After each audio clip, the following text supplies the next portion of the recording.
Welcome to History on the Grapevine, and 'tis the season for a Christmas themed video, and for once I have a vague idea of what I'm doing. So, Christmas. Most of us celebrate it, right? Well, not everyone.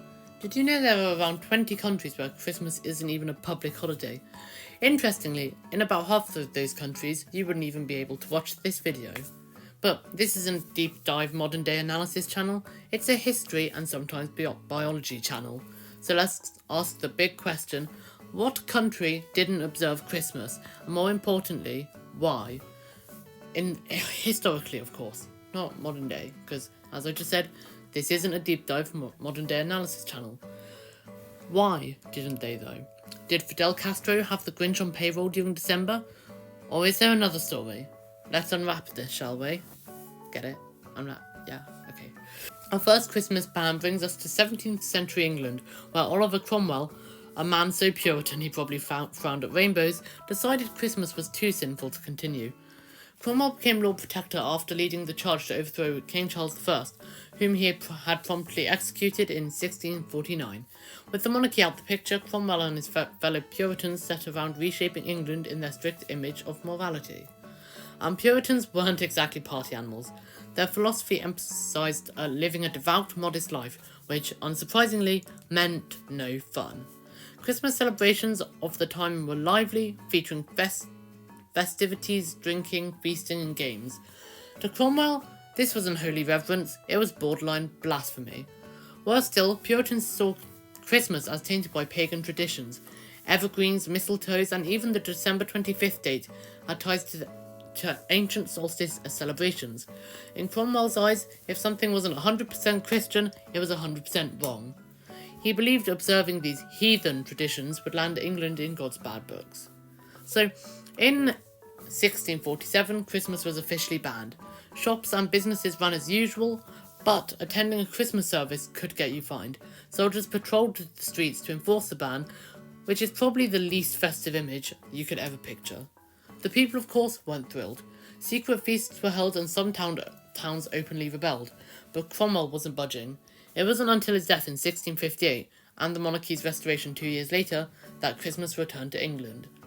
If Cromwell's son, Richard, hadn't been so hopeless at leading, Puritan rule may have lasted for longer. Imagine 150 years of dreary England. No feasts, no parties, no brightly coloured clothes, just a long, grey, sluggish winter. Basically, the version of a dystopian Netflix series. Fast forward to the 20th century, where another Christmas ban unfolded, but this time, a bit more on the communist side. When the Soviet Union emerged after the Russian Revolution, religion quickly became a target.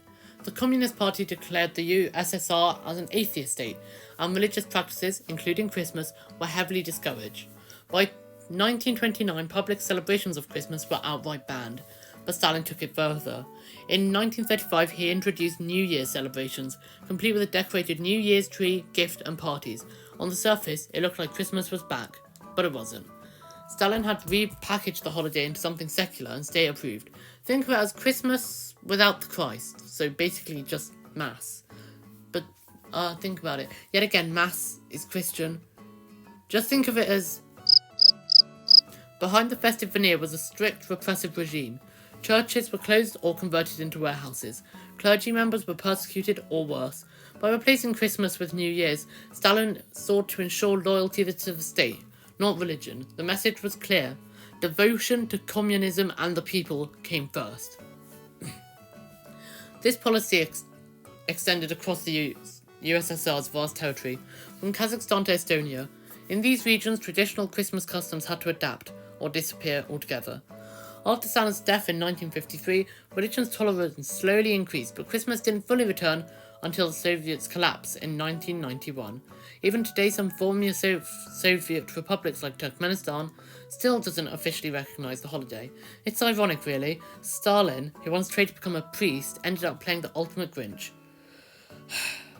If you can have Christmas, no one could either. Next up, we head to Cuba, where Fidel Castro banned Christmas for over 30 years.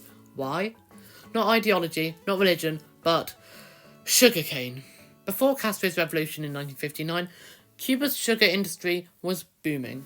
The country exported 90% of its sugar, and it sold for about $10 per kilogram, roughly $157 in today's money. But after the revolution, things got sticky. Yeah.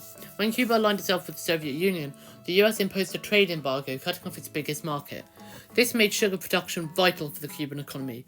Castro needed every worker in the fields to keep export flowing, and Christmas was a distraction. In 1969, as part of the push to hit record sugar quotas, Castro officially cancelled Christmas. For Cubans, it wasn't just about missing out on celebrations, it was a symbol of the regime's control over daily life.